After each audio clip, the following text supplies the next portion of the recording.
Hello, everybody. I am sitting here once again with Ray for Disclosure Part 3. Now, Disclosure 1 and 2 were amazing. They reached hundreds of thousands, millions of people all around the world like that, over 100 countries that it was viewed in. And after receiving thousands upon thousands of questions after the last disclosure, Disclosure 2, Ray has agreed to come back once again to answer some more questions, to give some more disclosure in regards to his personal and firsthand experience. My hopes ultimately is that as this series, so long as Ray agrees, continues, eventually you will come to find out who this incredible man is. He's somebody that's very near and dear to me, somebody that I love, somebody that has taught me everything that I know today. And hopefully somebody that will eventually come out to the light to be able to share more and more and more. And what I can tell you is that this series, from what I'm seeing on a firsthand experience, is opening him up more and more and more just by seeing the feedback from each and every one of you. You know, when we first started this, he was sure that it would be a negative feedback, that it would be negative experience because, and I quote, he believed that people were not ready. And this series has shown him from many conversations that we've had that a lot more people are ready than he once thought. And I think that's why we're sitting here for Disclosure 3 once again. So first and foremost, Ray, thank you for being here and agreeing for Disclosure Part 3. Thank you. In this interview, we're going to be discussing many, many different things. In Disclosure 2, we spoke about the tunnels, we spoke about children, we spoke about extraterrestrial life, and there were a lot of questions that people wanted addressed to expand on those topics. So in this interview, we are going to continue with some questions to bring some closure to a lot of your questions regarding the tunnels, the children, but more so to find out and understand how TLS does what they do, meaning past, current, and even future operations, very interesting operations that Ray has been a part of himself, and interesting operations that other people are going to be a part of as well. In addition to that, we're going to be speaking about extraterrestrial life in a very unique way and understanding what their role is and how their role plays into humanity today. Meaning, why are they really relevant to our growth as human beings today? And even more so, we're going to be discussing physical and spiritual technology. And I emphasize spiritual technology because if and when there is a next segment of disclosure, there will be a very big focus on spirituality and understanding how we can expand into higher levels of awareness and higher levels of consciousness. So I'd like to begin with a foundational question that a lot of people have asked since Disclosure 1 and even after Disclosure 2. Before you start your questioning, just again to refresh your memory, I'm asking no personal questions. Don't mention any names. You can refer to the people in any way you want, except for the name. For example, if you want to talk about the president, you say current president. If you want to talk about the previous president, you say the 45th president. Don't mention names and no personal questions. I understand. To begin, a foundational question that I think a lot of people have confusion on, maybe because it wasn't clear when you stated it. You keep speaking about this idea of reaching Nirvana, and you keep giving a timeline of what you said many times within 170 years. Now, a lot of people say, I don't have that long to wait, including yourself. Are you insinuating and implying that we have to wait that long, or can that timeline change based on our freedom of choice and our actions? I'll try to make it as clear as possible this time.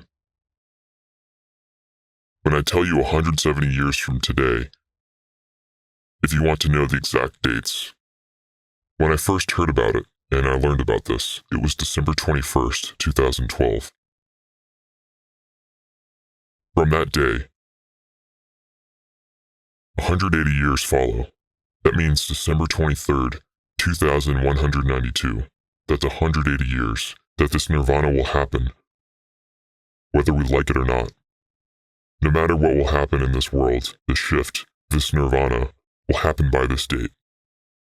However, we as human beings, TLS, it's in our benefit, and we want to bring it as soon as possible. Can we do it sooner? I believe so. As a matter of fact, I know so. It is possible. You could do it in 10 years, 20 years, 50 years. The sooner the better. But the original number is not 170, it's 180 years. Now it's 170 years from today, but it's 180 from the date I gave you. And that date is pretty much saying on December 23rd, 2192, by then we'll reach it. But again, we can reach it a whole lot sooner based on our actions and what we choose to do. Right. And this will be the age of love. Now, starting December 21st, 2012, there was a shift to the age of light. That's where we're in right now. And that's the reason you're seeing a lot of strange phenomenons in the world.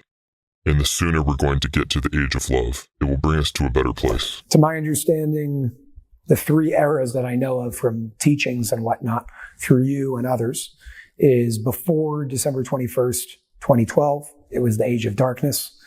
From there, we shifted into the age of light, a time of exposure, exposing darkness, corruption, kind of bringing things to light, which is what the age of light is about, which then segues into the age of love, that time of nirvana, which we can bring whenever we want. Am I getting that correct? Yes. And some of this information that you just mentioned is written in the Book of Rays of Light that you saw a small part of. So you're telling me that all of this has been recorded somewhere already? Yes. Okay. I'd like to jump to some of the other topics that we spoke about in Disclosure 2, some very sensitive topics that a lot of people had questions that they would like addressed from your own personal experience. So in Disclosure 2, you spoke a lot about the children, you spoke a lot about the tunnels, those operations that you were a part of. And the biggest question that you answered, in my opinion, was really, where are the children today? And from what you shared with all of us in Disclosure 2, you said that some, not all, but some are taken off planet and helped elsewhere. My question for you is, number one, what extraterrestrial races, if you can share that, are a part of these operations? And number two, what do they do with these children on other planets? How do they help them?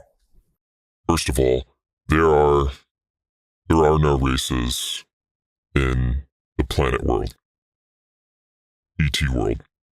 You refer to them according to the planet they came from. And they consider themselves all the same race. There's no such a thing as races like we have here. It's where they came from. So if you came from planet X and you moved to planet Y, which happens a lot, so now you become a part of planet Y. So now you are ETY. And that's how they refer to you. You're Mr. X from planet Y. There's no races. So what planets were involved with these operations helping them off planet? I can't give you names. That's what you're looking for? No, I can't give you names. But I can tell you they were moved. Some of them were moved to more than one planet. And for what purposes? First of all, healing. Mentally, physically, emotionally. Also as a learning experience.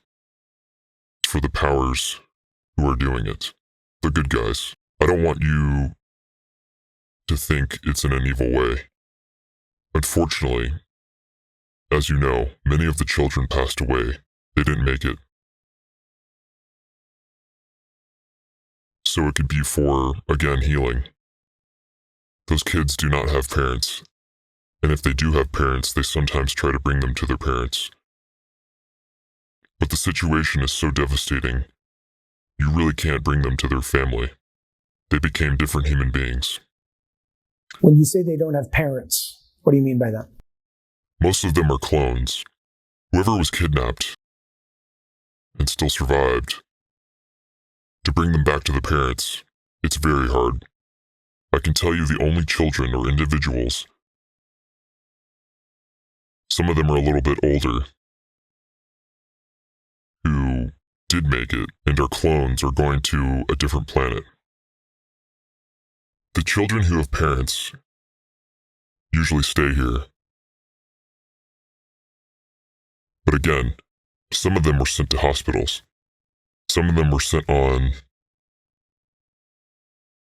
by trains, by ship. There were a lot of kids. It wasn't a few kids. It was a huge operation. And those operations happen repeatedly. It's not like one time, 1 month or 2 months, 2020, 2021. There were certain operations that were big and huge compared to other times. But they're doing it all the time. The few kids who are from here, so-called, they have real parents. They're doing their best to bring them to their own family. But it's very hard to make it happen due to the nature of the devastation and torture. They're not healthy kids, and they have to go through a lot of healing and training. The same way ETs can assimilate in our world here and transform to a so-called human being, they can teach children eventually to transform and become a part of them and assimilate in their world. Wait, let me just finish one more thing. Let's go back to Mr. X from Planet Y going to Planet X. When they move from one planet to another, and they stay there, they know within a short time how to shift to become one of them. That means you're not going to look different.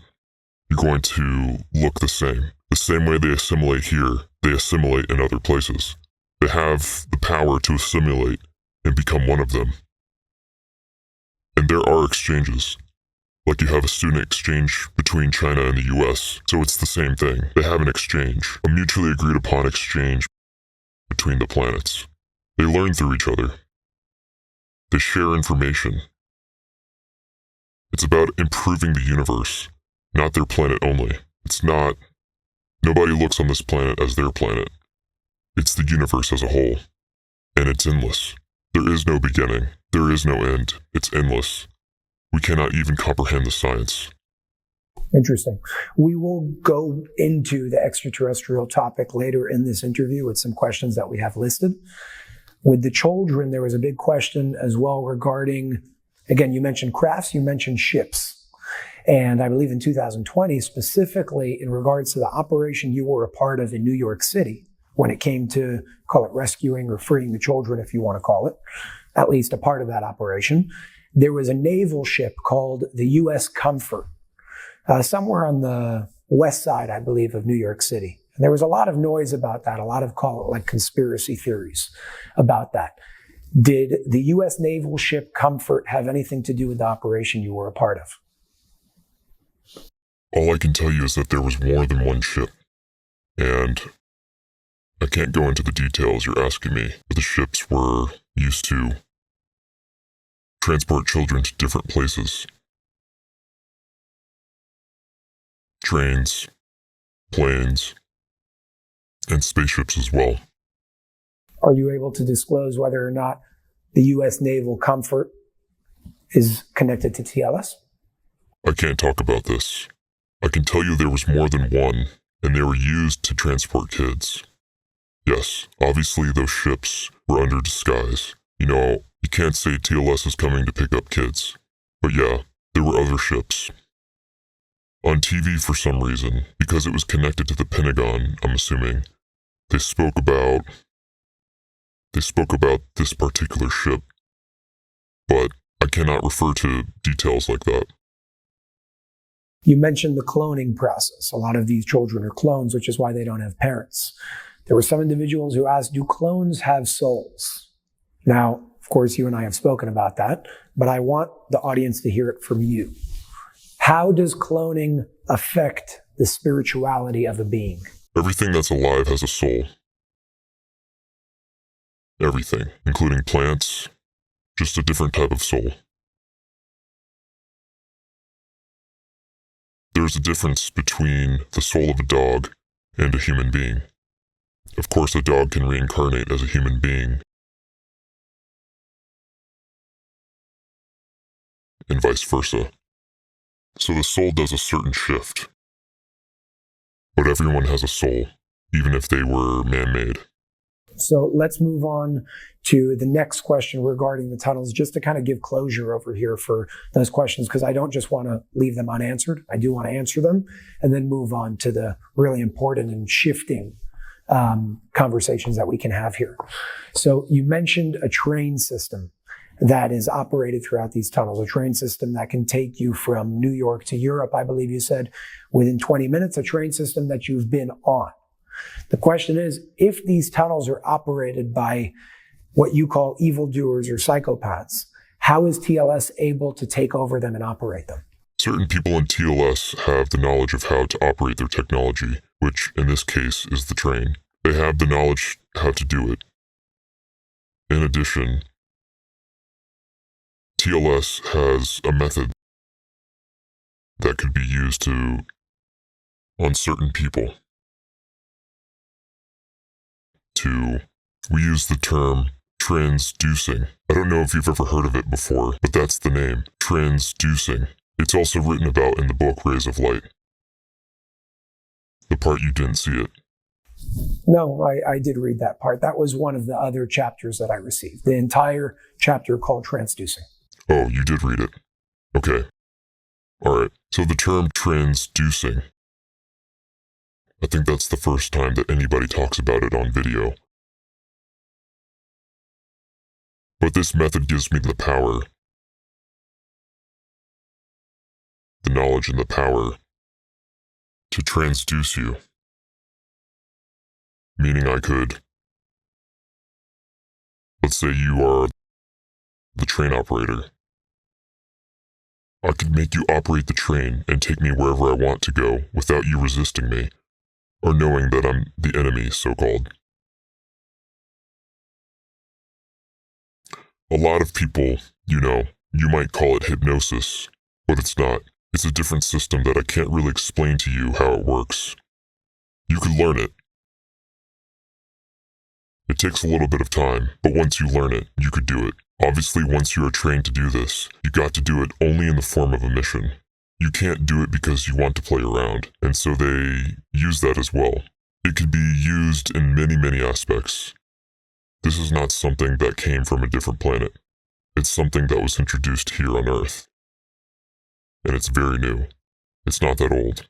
It's less than 10 years old. When you say it's not something that came from a different planet, is it a form of like physical technology that you use or something mentally that you're talking about? All spiritually and mentally. There's nothing physical. Well, the only thing physical is that I am. I will touch you or shake your hand or touch you on the back without you understanding. It would be very innocent. And through this, I could use your energy to transform or transduce whatever it is that I'm trying to do. I can do it while you're awake. I can do it to you while you're asleep.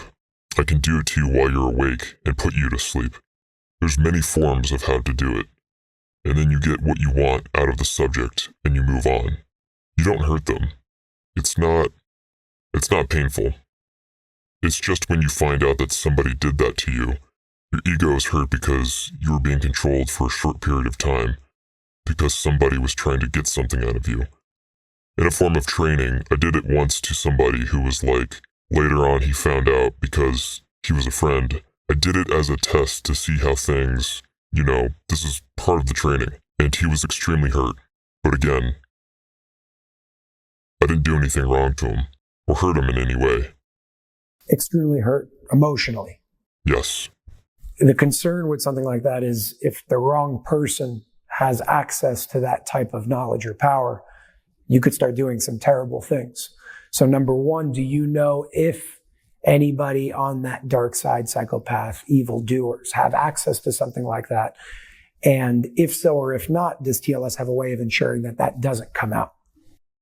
No, the only people who have access to this method is TLS, and very few people in TLS have this knowledge. Nobody outside of TLS has it. And that's how they keep it secure. Yes. Nobody has it. I can guarantee you that. It's a very unique system within TLS. Case closed. Nobody has it. I want to move on, kind of piggybacking off of, just like you explained, how you would use certain powers in an operation like transducing. I want to speak about past, current, and maybe even future operations when it comes to TLS. My intention of bringing this up right now is to be able to show the viewers how TLS actually fulfills their mission and their purpose. And their mission and their purpose, of course, is to help sort of like assist and elevate humanity to that higher level of awareness and consciousness without the casualties, without the damage, without the bloodshed. So first and foremost, in Disclosure 2, you spoke about how over the past couple of years, I believe over the past 2 years, 2,000 TLS agents died on the job. They were killed in many ways through operations. Can you speak about how something like that would happen. You specifically addressed roughly 700 agents in Australia and the operations in Australia that passed away mid-operation from doing whatever they were doing. How does something like that happen? How do they die during an operation? Most of them died within the tunnels. It was part of the tunnel mission. Australia was one of the big ones. South Africa had one also that nobody spoke about, or heard about even. But how do they die? Imagine a firefight, but the guns they're using are not. It's more of a laser gun, technology that only a few know about. And it was only an actual, I would call it a firefight, and people unfortunately passed away. More died on the other side, thank God. But yeah, we had big casualties. How does TLS inform the families of the deceased? Let me answer you in a different way. Let's say something will happen to me tomorrow in the mission. Nobody's going to inform my wife what's going to happen, most likely. They're going to create some kind of a heart attack, car accident, or something like that. And the police will inform my wife. Obviously, she'll know, because she knows what's going on. But most families don't know what's going on. My children don't know what's going on, so they'll get a notice and somebody passed away. Car accident, heart attack, stroke, whatever. In some cases, you don't have a body to retrieve, so they have to... Listen, there's a lot of alibis and stories you can make up to cover for something like that. But TLS never informs you of a casualty. And I'm assuming that's consensual on the side of the individual who passed away. Yeah, of course. You mentioned ranking from 1 to 10, which is pretty much the only thing you know before you go on an operation with TLS. Meaning they'll give you 1 to 10, 10 meaning you're probably not coming back, in your words of what you shared in Disclosure 2. Are you comfortable with sharing what the highest number on that scale you've ever accepted operation-wise? I'm not comfortable talking about this. No.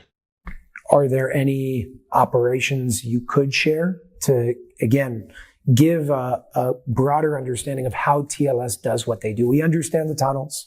We understand the terrain. We understand things even having to do with weather modification. It could be solar storms and things like that. What can you share that you're able to share, that you're comfortable with sharing in regards to past and maybe even present operations that you've been a part of? Once again, with the intention of showing everybody how TLS fulfills their mission of why they exist in the first place.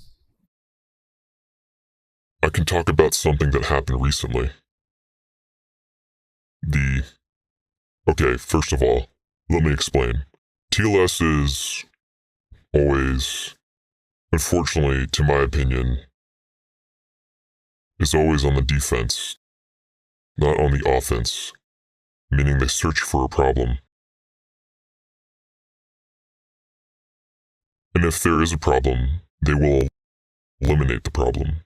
This, for me, is being on the defense as opposed to eliminating the problem, going after the heads of the organizations or the people who are creating the problem and eliminating them, the same way you are eliminating the problem. But again, I'm not going to get into it. We spoke about it before. I got my ways of doing things. They have their ways of doing things, and recently there were supposed to be certain weather modification, man-made by the psychopaths. I don't know if you're paying attention lately. There's a lot of natural disasters. They're giving you a story. Climate change. Everybody is swallowing this BS and claiming everything is climate change. They finished with the pandemic. Now it's climate change, and everything is climate change. Well, the climate is changing, but not because it's a natural occurrence. Everything that you see, for example, the floods in Australia that happened recently, the huge fire that never happened in the history of Australia, the pandemic, Everything you see in the last 2 years in Australia is man-made. Everything you see there is man-made. The fires, the pandemic, the floods that happened just recently. You hardly hear about it in the news. But I'm talking natural disasters that never happened before. The floods in Australia are huge. They should be talking about it 24/7. Instead, they're talking to you about the vaccines and the pandemic. And now it's Russia, Ukraine. There's always something. Why Australia before we continue? No, I just gave you Australia as an example. It's happening all over. So I'm giving you an example of Australia as something that happened, that was supposed to be eliminated and stopped. But TLS and other good organizations failed. However, most of the things that are supposed to happen are being stopped and eliminated. Can you give examples? I can give you an example that happened recently between the last 2 months. January, February, and March. An operation that I was involved with. We were supposed to get a tsunami on the east coast of the United States, especially New York Harbor to Boston Harbor. But I'm not talking a tsunami like what happened in Thailand, if you remember. I'm talking about a tsunami that the world never heard or seen before. It was stopped. Obviously, nothing happened. Nobody talks about it because it was kept quiet, you understand? There was another one supposed to happen in the Middle East. Israel and Egypt. It started in Cyprus, supposedly an earthquake in Cyprus that created the tsunami. For some magical phenomenon, nothing happened to Israel. Egypt was hit with a tsunami. Not a big one, but a tsunami.